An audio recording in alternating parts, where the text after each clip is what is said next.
Hi, in this video we're going to be talking about yet another Linux version you may want to try out. So if you're not a fan of Windows 11 or Windows in general, or thinking about switching to Linux, you might want to give this a shot. So it's called Pop! OS, and it was created by System 76, who make Linux computers. So one good thing about this is that it's good for gaming. It's got various GPU support, it's Steam ready. So if you're a gamer and you want to try Linux, then you might want to give this a shot. Alright, so just like most other versions of Linux, you could try it in a live scenario, so actually running in memory and not installed. And of course, you could dual boot it if you want to do that as well and still run Windows at the same time. So we have a video on how to dual boot Windows and Linux, so I'll put that in the description if you want to check that out. Alright, so to install it or to run it, obviously you're going to have to download the ISO file and then make a bootable flash drive or DVD using whatever tool you like to do so.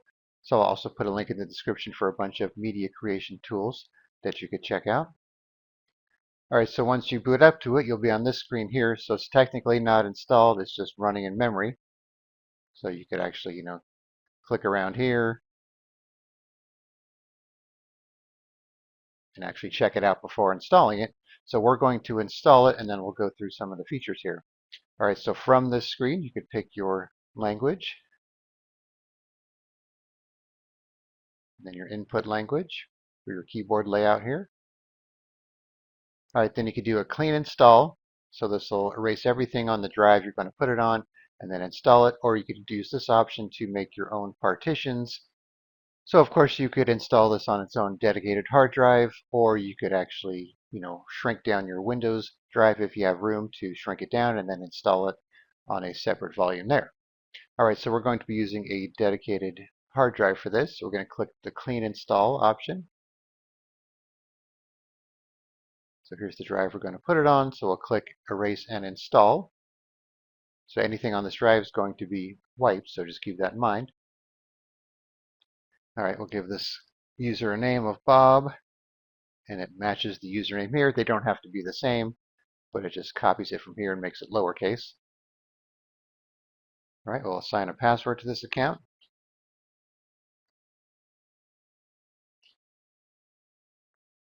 Alright, so I just used the generic password, so it says it fails the dictionary check, so obviously you want to use a more secure password, but I'm just doing this as a test, so it doesn't really matter. Alright, so now you can encrypt the drive if you want to do that, kind of like what BitLocker does. So I'm not going to worry about it for this computer, but it's totally up to you, so I'm going to click on Don't Encrypt.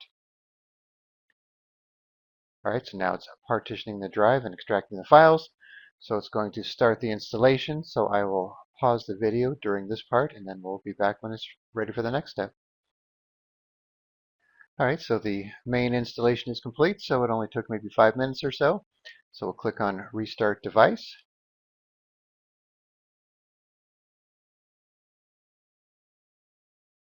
You might want to think about removing your flash drive before doing so to make sure it doesn't boot back into the installation again.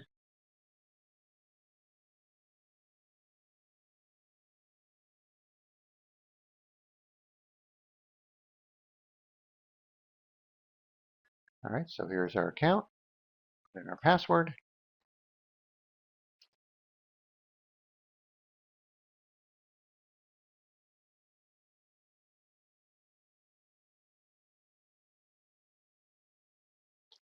Alright, so right when you log in here, you'll have some options here to configure the way it looks.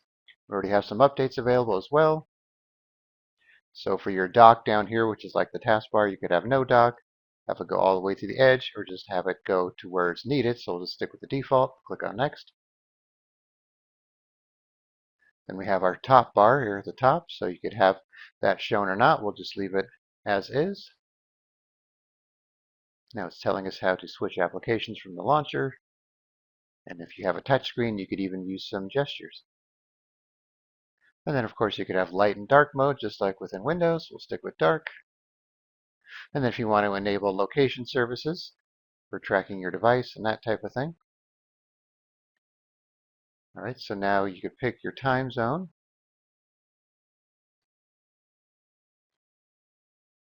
All right, we're going to pick Pacific time zone here. Except it didn't seem to really get it right, so you can also click on the mouse and pick your time zone here.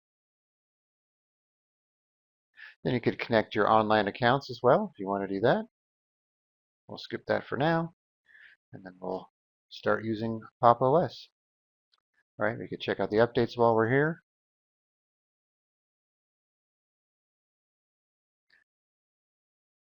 All right, so this brings up the software app manager here. So you have all your categories. It's looking for updates at the same time here. So here are some top picks here for various apps, including Steam right there. And you have your categories as well. So this is kind of like the Microsoft Store, I guess you could say.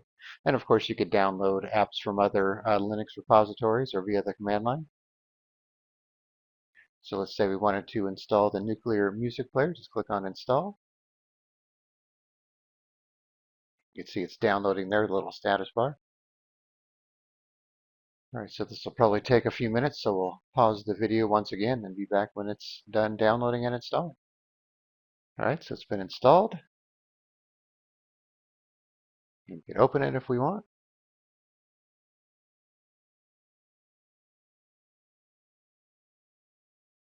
Just like that.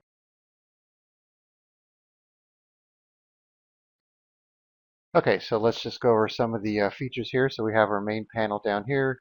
Show the launcher. You want to search for some apps. Show workspaces if you have more than one workspace. Show your applications. So obviously it's not going to have a lot on a new installation here. Comes with LibreOffice just like a lot of the other Linux versions do. So if you want to work on your Word or Excel files, you could do that from here. We have our system tools, kind of like a task manager, system monitor thing, disk usage.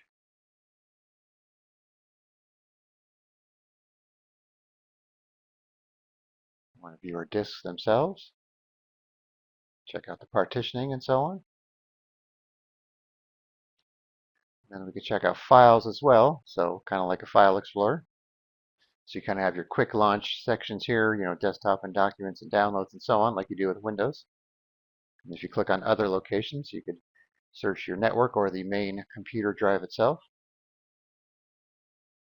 like so. And of course, the layout's going to be different than a Windows computer, with the folder names and structure.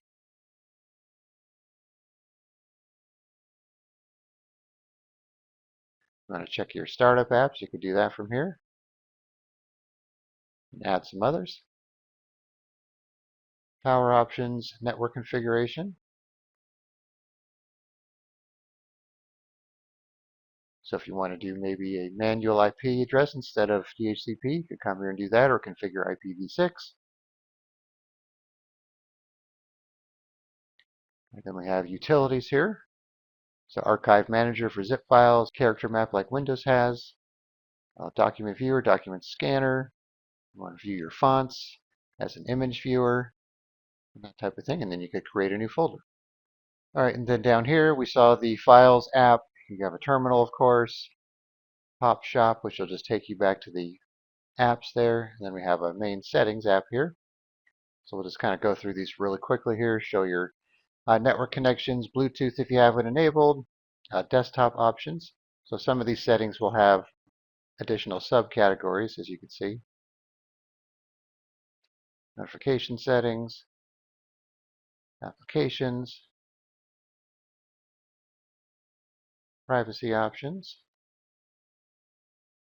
online accounts we saw, sharing options, sound options, power options, kind of like Windows has, display options if you want to change your resolution and so on, orientation, mouse options, keyboard options. You can install a printer if you like. You got your removable media, color options, firmware. Probably not going to do much there. Region and language, accessibility options, user options. So you have to click on unlock and put in your password to edit this. You can add a new user, make them standard or administrator user. Set your default apps, date and time settings, upgrade and recovery options. support, and then about.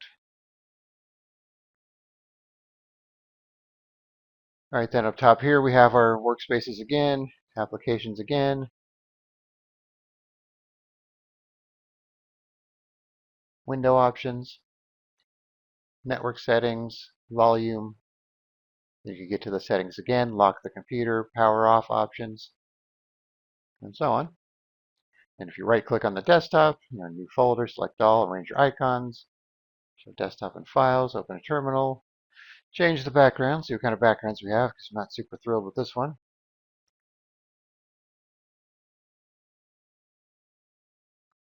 Let's go with something like that, for example.